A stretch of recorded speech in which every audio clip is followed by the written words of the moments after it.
Since 1887, the Stonington Free Library has been a center for knowledge, ideas, creativity, and entertainment. It is a comfortable and welcoming community space for the town of Stonington, Connecticut, where all ages can explore, discover, gather, and learn within a building of distinctive and unique architecture. This video program is an evolution to expand the offerings of the library to share directly in your home or organization. Welcome to the Thoughtful Thursdays speaker series, made available to you by the Stonington Free Library.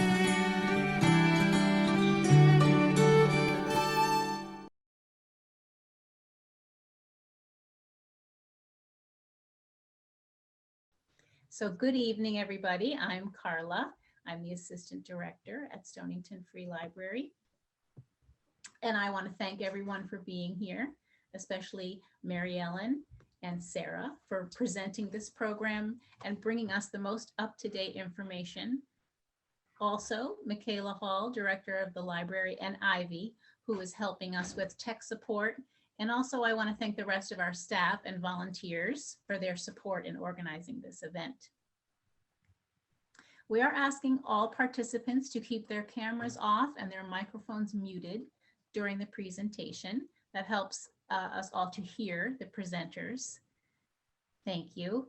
And we will have a question and answer portion, and then you can either type your questions in the chat box or just unmute yourself and ask your question out loud. We are recording the program. All personal information will be edited out before we upload the recording to our YouTube channel. And we do send out an email to everyone who's registered with the link to the recording. And now for today's speakers, Mary Ellen and Sara both work with the UConn Extension Office. The Extension is the community outreach arm of the UConn College of Agriculture, Health, and Natural Resources. And you might be familiar with the Extension from the Master Gardener program or the 4-H program. UConn Extension has the goal of enhancing health and well-being locally, nationally, and globally with a partnership called Healthy Homes. Mary Ellen is an extension educator with the Department of Extension at the University of Connecticut. Her expertise is in healthy homes to support the health, stability, and safety of people in their residences. She also does the important work of teaching disaster preparedness for people in communities that are impacted by coastal and inland flooding and severe storms. Mary has done similar programs at other libraries, and we're fortunate to have her with us to share her expertise. Sara Tomis is an undergraduate student at the University of Connecticut, serving as the Healthy Homes student intern for the UConn Extension. She assists Mary Ellen with the Healthy Homes programs and outreach. We are glad to have Sara here to help us learn about healthy homes. Thank you for joining us, and I will turn it over to Mary and Sara. And I also want to mention we will be sending out an evaluation form after the program that can be emailed to Mary Ellen, and that's very helpful for their program. So be on the lookout for the evaluation form. Thank you, Carla. Sara and I are very pleased to be your guests and the guests of the Stonington Free Library. We're very pleased to be offering this presentation. And tonight, we're going to learn a number of things related to healthy housekeeping and also having additional COVID-19 cleaning tips.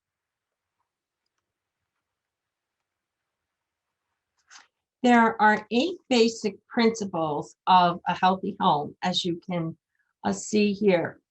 And if you think of your home as a system, you would want to have your home to be dry and clean and be safe, keep it ventilated, pest-free and contaminant-free.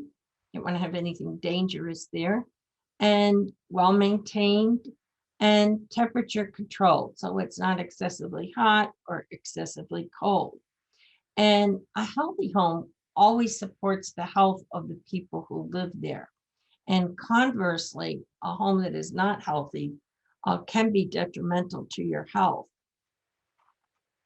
These principles are identified by the U.S. Department of Housing and Urban Development.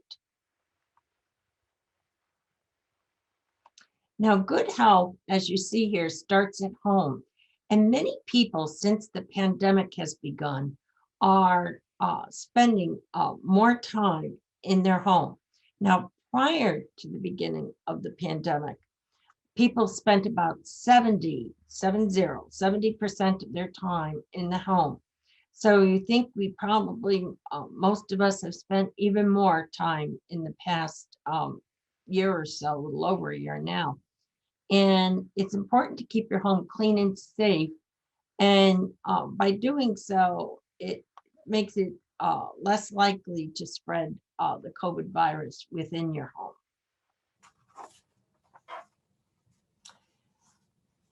Now, you may be in contact with people both inside and outside your home. Some people, have made a decision to have extremely limited contact with anyone outside their home. They may get groceries delivered, for instance, and other items that they would normally, prior to the pandemic, perhaps medicines or something, that they would have gone out to a store. So they may decide to stay home. Others are both inside and outside. And it's good to develop daily and weekly habits and routines and follow the cleaning recommendations in this presentation, as well as the basic social protocols of wearing a clean mask, social distancing, avoiding crowds, ventilating your home, getting vaccinated, and covering your cough with a sneeze. And even if it can happen to anyone to have a sneeze, even if you're out with a mask, it's still good to cough into your shoulder, and cover that up as well. And to avoid touching your eyes, nose, and mouth as well. And to stay home if you're sick. Now, this is a kind of a slice of a coronavirus. And we're all familiar with seeing the round one with all the, if you think of the little red items, they're all like crowns. And the coronavirus, it has a membrane of oily lipid or fat molecules, and it's studded with these red spikes, and they're proteins. And the proteins help the virus infect the cells.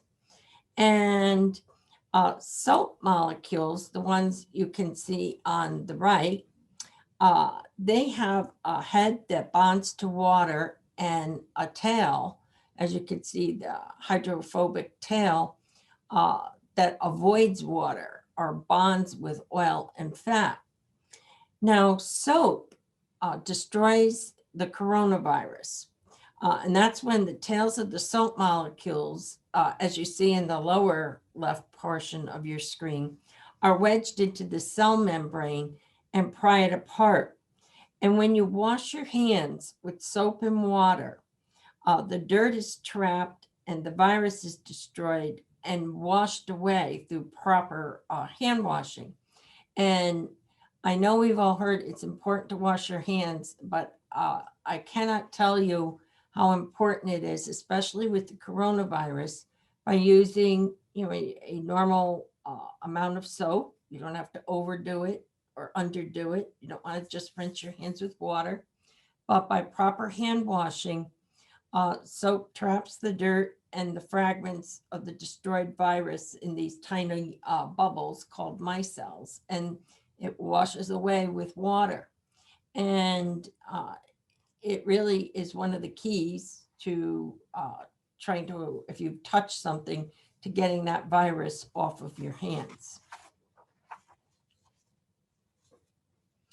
Now, we all know, we've heard a great deal about hand washing, hand sanitizers, and hand wipes. and hand washing with warm water and soap and scrubbing for at least 20 seconds or more, and drying with a clean towel, or just, in the summer, sometimes you can just let your hands kind of air dry. And this process is important to prevent the spread of germs and viruses. And if we consider all the surfaces you touch from the time you get up in the morning to the time you go to sleep at night, it's quite a few. And ideally, choose those that are fragrance and soaps that are dye-free. And when you cannot access clean water, then you would go to your next option, which are hand sanitizers or hand wipes, and not homemade ones. The FDA does maintain a list of hand sanitizers that are unsafe to use that contain methanol or 1-propanol. And you probably remember several months ago, this was in the news, where you heard there were some sanitizers that did not, meet the FDA regulations for safety. And safe sanitizers are either made with alcohol, either ethyl alcohol or isopropyl alcohol. That's kind of the one we've probably been used to seeing, that oftentimes your skin will be, cleaned with a cotton swab, maybe before you get an injection. And we're probably might have isopropyl alcohol, and it does expire too, so you have to keep track of the expiration date and use it in the right proportions. And for young children, you should always supervise young children, even with hand sanitizers, so they don't put on so much on their hands and possibly touch their face or get in their eyes. You don't want them to ingest it. So be cautious even throughout your home where you put things, so that children will not access them.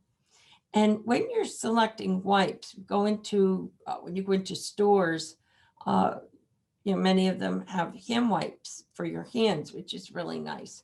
Some have wipes like for shopping carts, but try not to use the ones that are look and see if it says hand wipes or if it's a wipe for cleaning the cart, because the ones that are for cleaning carts are stronger type of chemical, and they're not made for your skin. It's too harsh. And homemade sanitizers are not always labeled properly. And this has led actually to accidents. And you want to avoid making hand sanitizer if you can, because if it is made in a controlled setting with proper chemicals in a factory, that would be your safest way, to be at least 60% alcohol. And you don't want to have it made in the wrong proportions and get skin burns. So it is important to buy products that are commercially made and approved by the USDA.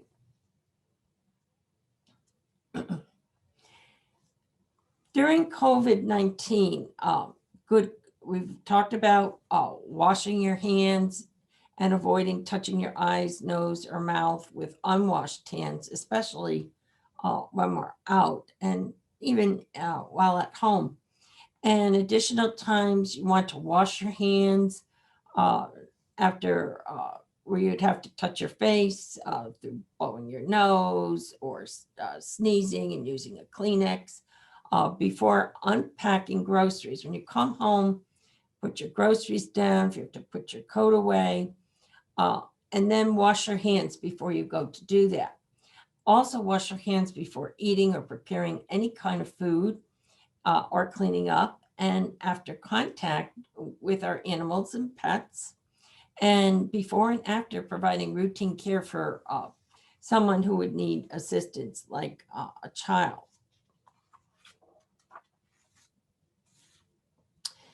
We've seen a lot about masks in the past year or so, and it's good to have a procedure so you don't mix up your clean masks and the dirty masks in your house.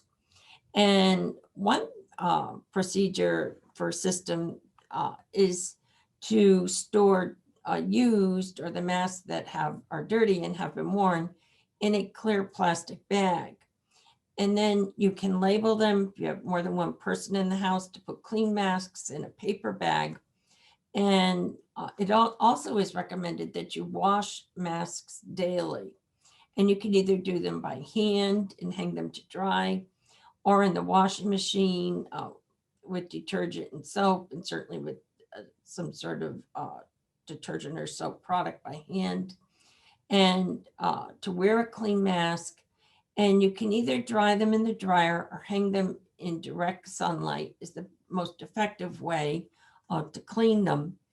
And we're seeing a lot with the fit. I think the fit has improved. We have the bridge so you can make it fit over your nose properly and does not allow any gaps of air to come in, and especially on the sides of your face. And one of the things, sometimes you see people and the mask has slipped down so you can see the person's nose, and that is not the right way to wear your mask. I mean, even in a pinch, you could take the mask and even the cords and tighten them up so they'd be a little tighter on your ears and come back, or just get another one. I always keep them in my glove compartment in a Ziploc type of bag. And that is a good way in case you forget a mask or you lose one. It's good to have one stored with you, or if you take the bus, keep one in a tote.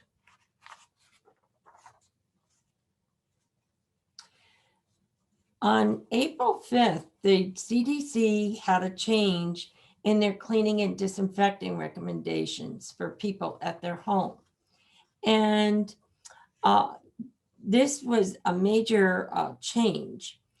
Cleaning with a household cleaner that contains soap or detergent, it reduces the amount of germs on surfaces, and it also decreases the risk of infection from surfaces. So we always have recommended cleaning surfaces. In most situations, cleaning alone will remove most of the virus particles on surfaces.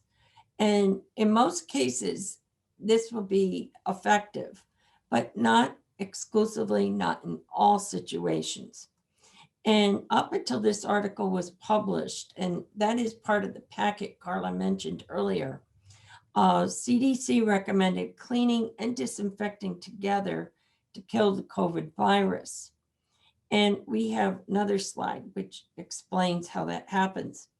CDC now recommends disinfection when someone in your home is sick, so you would clean first, then apply disinfectant, or when someone who is positive for COVID-19 has been in your home within the last 24 hours.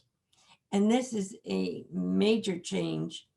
And the assumption is that also, if you use a cleaner, most of the cleaners require you to apply the product on a surface. Let's say you had a spray for your kitchen counters, which are an area that a lot of people tend to go in and out of their kitchen, cook food, that sort of thing, or cleaning things up. You usually spray it on, and it takes about 3 to 10 minutes to leave it on for it to clean properly. And then you wipe it off with like a clean paper towel or a clean microfiber cloth. So this is with the assumption that you are following the directions on the cleaning container. So that is something that we highly recommend, and that you do read the directions if you make a decision not to use the disinfectant. Now, there is another article which you also have, and it's the risk of transmission of the virus. It's called the risk of fomite, which is transmission of the virus on an object or on a surface. And this is depends, there's a lot of variables on the infection prevalence rate in the community where you are, or if there were multiple people living in your home. Also, the amount of virus infected people expel, which is obviously reduced by the wearing of masks, and airflow that deposits virus particles onto surfaces. The more airflow you have, the more that they can spread further distances. Environmental factors such as heat and evaporation. The more heat between around the mid 70s to the 90s is ideal. When it's cold, it's not as the virus is not as likely to be killed. The time between when a surface becomes contaminated with the virus and the time when somebody goes and touches that surface. So that's a variable. And whether the virus particles on surfaces are transmitted either in a respiratory way, that is the way that most viruses are transmitted. It is important to remember that both cleaning, the use of soap and detergent, and disinfection, the use of a product, and we're going to talk about those, that are designed to inactivate the SARS-CoV-2 virus, they can reduce the transmission. And cleaning reduces the amount of soil like dirt, microbes, and other organic agents and chemicals on surfaces. But the efficacy varies by the type of cleaner used, if you follow the cleaning procedure according to the directions, and how well the cleaning is performed. So how well I, as a person, make an effort to do a good job. And so using and reading that label is very critical part of this process. Here you can see, this is from North Carolina State, and it talks about cleaning, sanitizing, and disinfecting surfaces. And cleaning is your first step in making your home a healthier place. This is always advocated. Cleaning removes dirt, dust, and crumbs from surfaces, and some but not all germs. Now, sanitizing is very effective. It reduces sanitizers. You can see them sold in bottles in stores. I'm noticing more in the market now than I did a year before the pandemic began, over a year ago. And sanitizing destroys some bacteria and viruses on surfaces, but it does not destroy the COVID-2 virus or COVID-19 virus. Disinfecting works by using chemicals to kill germs and surfaces. And again, no matter what you decide, whether you decide to clean alone or you combine, you do cleaning, and then after that you decide to either do sanitizing or disinfecting, it's following the directions on the label that are very key to the effectiveness of the product. But it is up to you whether you decide to adopt the new recommendations or whether you decide to clean and disinfect. The EPA has a list, the N list, and the N list has been around for quite a while. And it has a lot of disinfectants that are added to it. It's not, although it's a list that's been in use for quite a while, it nonetheless has pages and pages of disinfectants that are effective against SARS-CoV-2. And they have a new tool. And if you just typed in to your computer EPA list N, this should pop up. And to find a product, you enter the first two sets of its EPA registration number. And that is the active ingredient, whether it's designed for residential use or institutional or healthcare. So you would not attempt to use things for institutional use in your home. Do something for your home. And the contact time in minutes that the product has to remain on a particular surface, the number of minutes. But the EPA number, if you see it, for example, here, they have one below, it's 5 numbers with a dash and 2 more. If you see that product on list end, you can buy that and get one with an additional 4 numbers and know you're getting an equivalent product. And what they did is that since a lot of manufacturers really sped up once, as we all can recall, once COVID started, all sorts of cleaning and disinfecting products were, it was very hard to find them compared to previous times. So people were buying things sometimes that they were not familiar with the name brand, but it's following the directions is the key. And here you can see it's a container, and you see the red circle. It has the EPA registration number. And if you choose to use a disinfectant, you can either buy one such as this, or if you, maybe you choose to use one in one portion of your home and not others, or not at all, that is up to you. But you only mix the amount needed for up to 24 hours. And for instance, 2 teaspoons of regular household bleach, and that's a 5.25% bleach. They've made a lot of new bleach products, which have a higher percentage of bleach. They go up into the 9% range. And you only need to use the basic regular one in the 5.25%. Or you can use 70% alcohol. You would never mix 2 cleaning chemicals ever. If you use a chemical and it directs you to add, measure the amount of water you would add, some products we can just use straight, and that will work as well. And only mix, as I mentioned, the cleaning chemicals with water. Never mix, try to speed things up by mixing different chemicals together. You could have all sorts of health issues.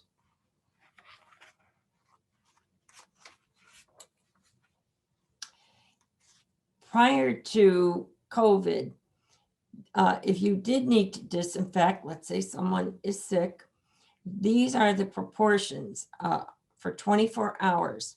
If you wanted to put a teaspoon of bleach to 1 cup of water, have it in a container that is marked, that no one else would, not in a food container that someone might think was a food product. And regular disinfecting, they used less bleach, a little less, 3/4 of a teaspoon to a cup of water. And they're never overdo products, only measure as much chemical as is needed, and only use the proportion you would use up within 24 hours. After 24 hours, a bleach water mixture will lose its effectiveness. And you want to store it where a child could not have any access to it as well. And do remember to clean and disinfect your high touch surfaces if you're going to disinfect, are very important. And use products designed for specific surfaces. We cannot put bleach on certain surfaces or it would affect the color. So you might select another one, but read the bottles. Sometimes they'll say, you know, it's good for fiberglass, or it's good for some other kind of product, or avoid a certain product. And you certainly don't want to damage anything in your house. Before you use any kind of cleaner, wash your hands and then put gloves on. Use your product, and after you're done putting it away in a safe place that children can't access it, wash your hands again after you take your gloves off. It's a good thing to do just in case you don't want to get any cleaner directly on your skin if you can avoid it.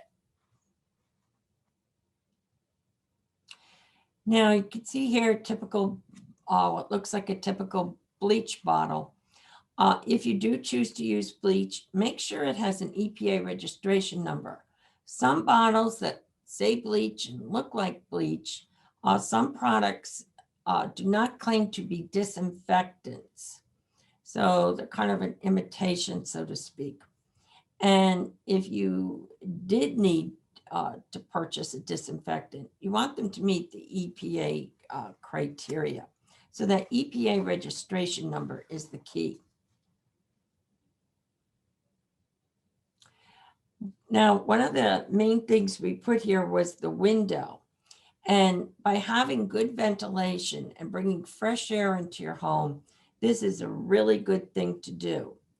And so whenever you're cleaning, if it's possible, unless it's absolutely freezing outside, try to have some fresh air coming in. Even if it's like raining a little bit, I'll try to open a window just a tiny bit to get some air going through. And then remember to close it so you don't get water, of course, coming in. That's really important. And if your home has central heating, ventilation, and air conditioning, you can set the fan to on instead of auto to draw fresh air inside. And use pleated filters and change them every 3 months or according to manufacturer's instructions, because the filters will catch a lot of the pollen that we're getting in New England right now. You want to be able to catch that through your filter type of system. And also you can consider using, I'm seeing a lot of the portable air cleaners that are on the market, and or a HEPA cleaner to trap particles that people exhale when breathing, talking, coughing, or sneezing, or those that just float through the air. And be sure to select the correct size if you're going to buy an air purifier. Measure the room or space it's designed to work in, and recirculate the air and bring in fresh air.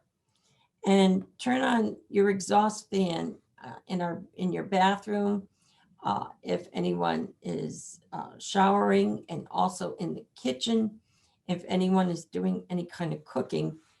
You want to have those vented to the outside of your home. So they're literally, it's pulling in any of the air, and it's directing it literally outside, similar to your dryer, your washer and dryer, that the dryer air would get pulled outside. And you can always use a fan facing an open window, and that will draw out chemical odors as well. Always be sure, though, that if young children are around, that they're supervised. You'd never want them to be able to fall out of a window. You want the window to have a secure screen. And, if you have a child that tends to climb and, get into things, you need to be able to watch them and be sure that you wouldn't get distracted. And storing products is very important, as we mentioned, in lock cabinets, ideally. Protect them from children and any adult with a memory loss condition. This would be very important to do. Remove your clutter, then clean.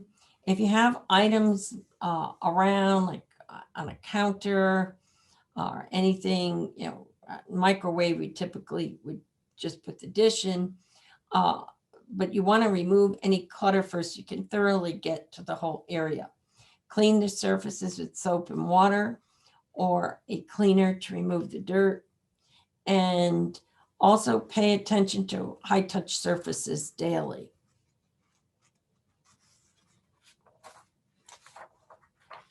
Safe personal use is very key.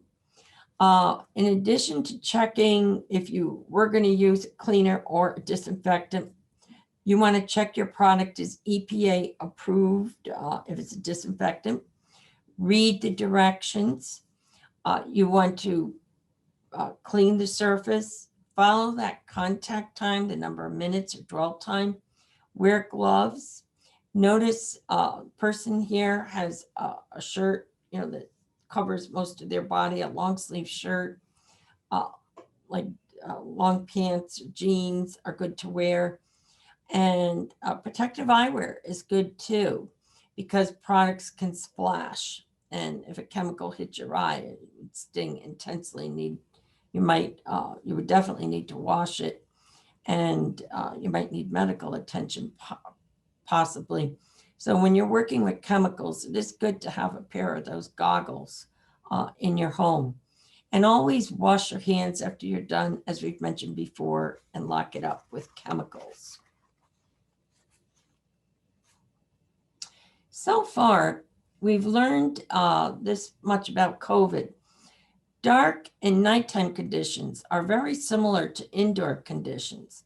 And as I mentioned before, the 74 to 95 range, sunlight, humidity, and high temperatures helps to inactivate the virus on surfaces and in the air. So in the winter, we're a bit of a disadvantage in New England, where we're coming into a season where it's going to be warm outside. And so that, as you can recall, last year, the rate in our state went way down during the summer months.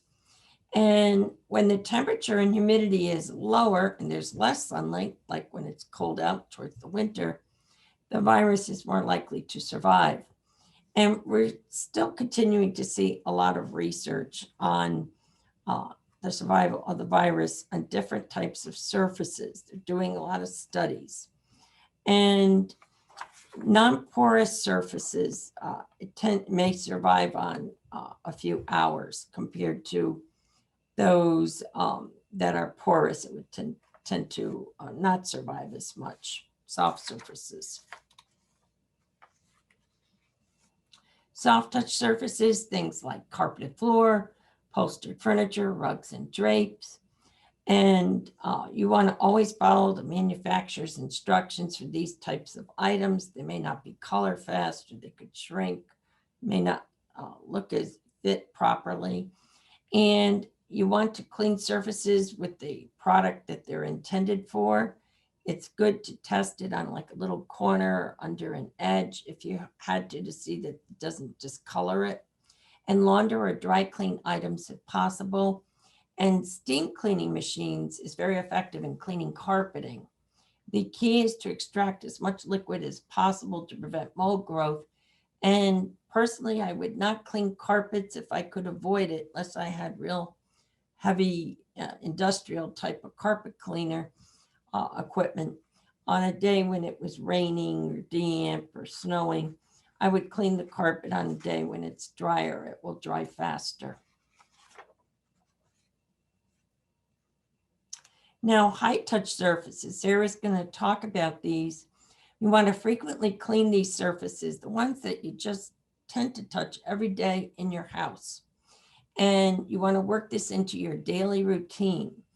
And it can include things like handles on doors, light switches, even your soap dispensers, medicine containers, rugs in high traffic areas. All of these things are very important. There are some seals that give you, when you see these are safer to use. And these are products for either cleaning, laundry, and pest control products may be labeled with these. And you could see the Safer Choice one is designed by the EPA. And the first two are for cleaners in the Eco logo. They will not be as harsh in breathing in terms of chemicals that you breathe in and any skin contact. And the third one is one for disinfectants, the US EPA designed for the environment. Now, people with asthma and sensitivities, there are quite a few, unfortunately, people that are affected by asthma. 1 in 12 adults and 1 in 10 children. So that's a lot of people in the United States. And one of the key things you want to do is avoid the triggers. And things such as aerosol sprays can be a trigger. Spray cleaners, where it has like you squeeze it and a little bit of the spray comes out on the surface. Foggers are not good. These are all potential, they might be an effective product, but they're not good for people with asthma. And air fresheners, a lot of people buy air fresheners, and I know they can make the house smell lovely, like apples or cinnamon, things like that, whatever different fragrance. However, they aggravate respiratory diseases such as asthma. So if you have anyone in your house or even have visitors coming over and you know one of them has asthma, definitely I would have these unplugged and have some fresh air so that that will not aggravate their symptoms. And consider products that are safer for people with respiratory illnesses. And there are many detergents and other products, soaps that are fragrance free. And they're less likely to irritate your skin, your eyes, your nose, your throat, or to give you headaches. And people on the autism spectrum may be impacted by perfume in some cases and also strong fragrances. So it's something to consider and be selective when you're doing your shopping. Trapping dirt with doormats. If you're someone, a lot of people don't really enjoy cleaning necessarily, or they like to spend less time cleaning.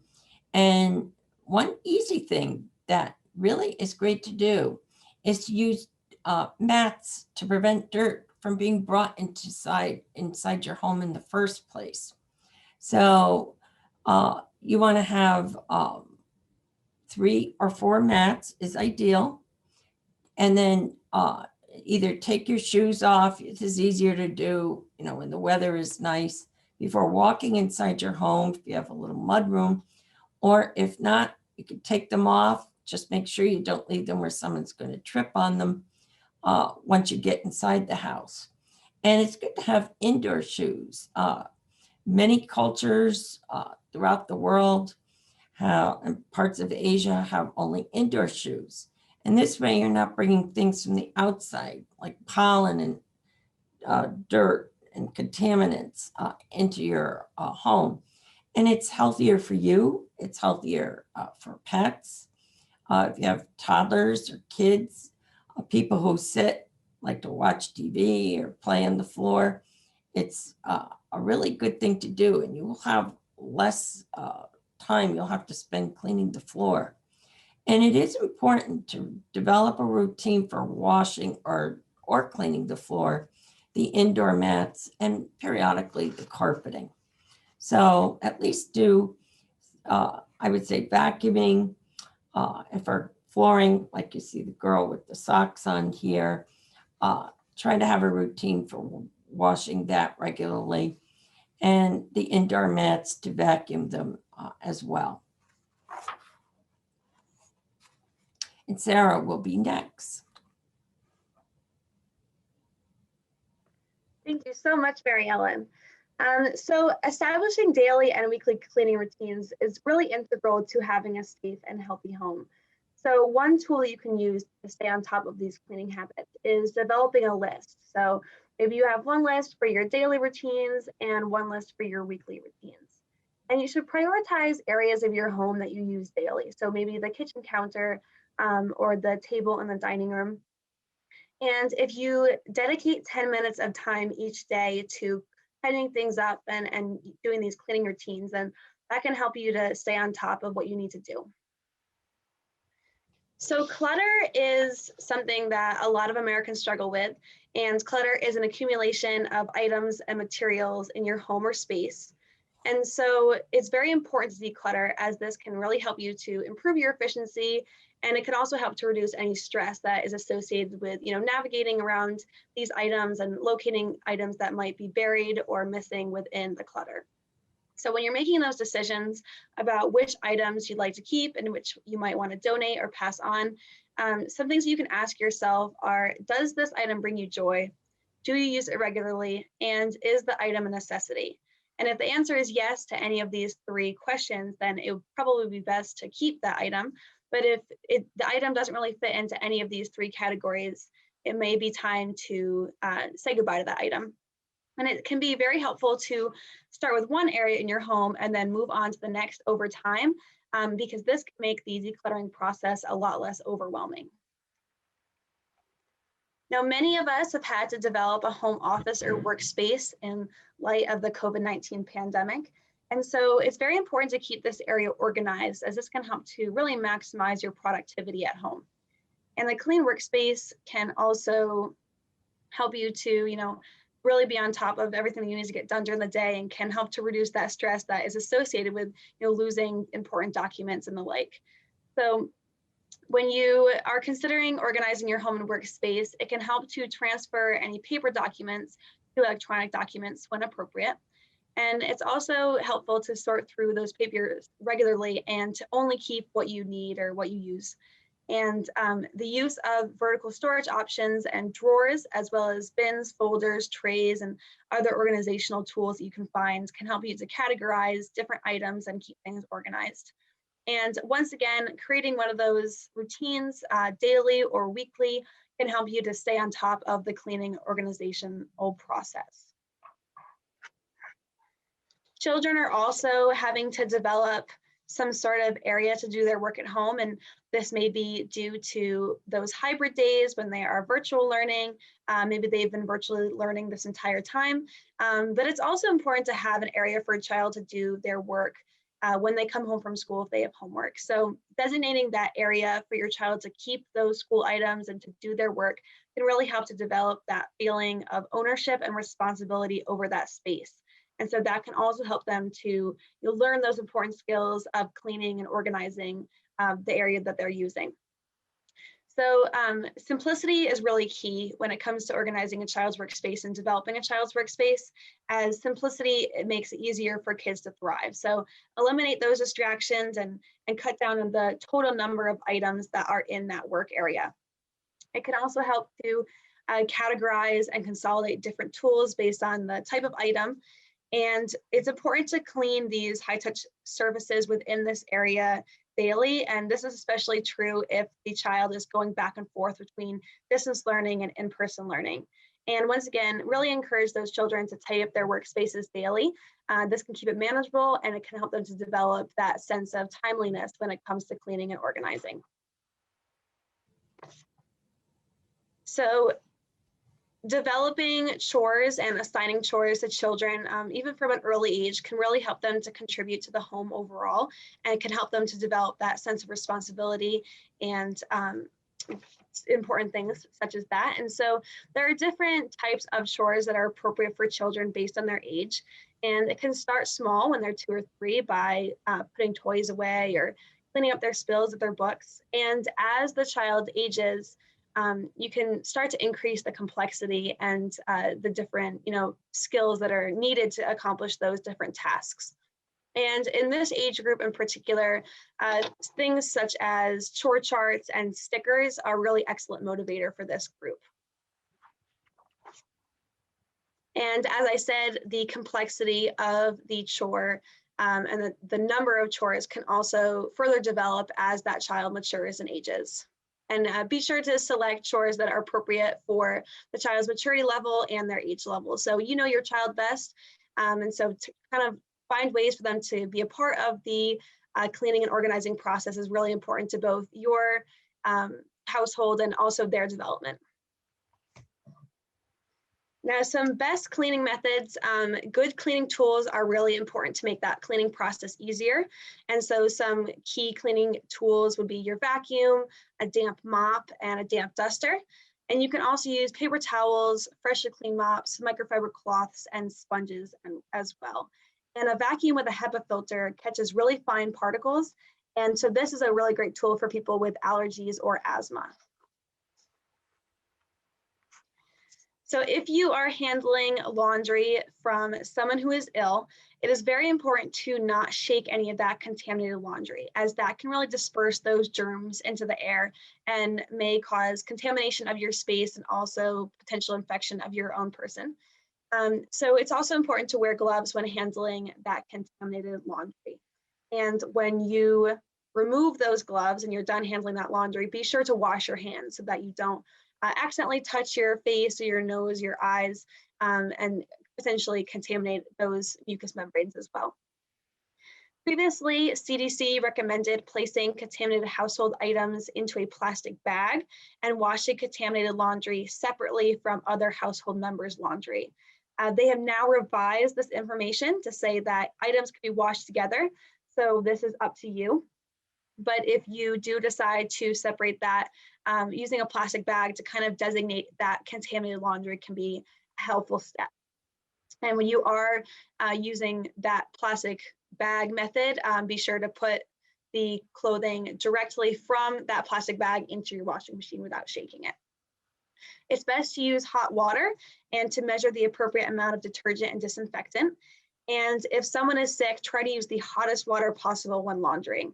And even if someone is not sick, there are some new products on the market for sanitizing and disinfecting laundry. So that might be an appropriate tool to use as well. And it's also important to clean and disinfect clothing hampers weekly to kind of keep those germ populations and any potential contamination under control. So electronic devices, they often go out of the home with us and they travel around with us. They might go to work or the store with us. So they're exposed to a whole multitude of different germs, bacteria, viruses, etc. And so it's very important to clean these items frequently. And cell phones in particular can be contaminated with germs and oil and dirt.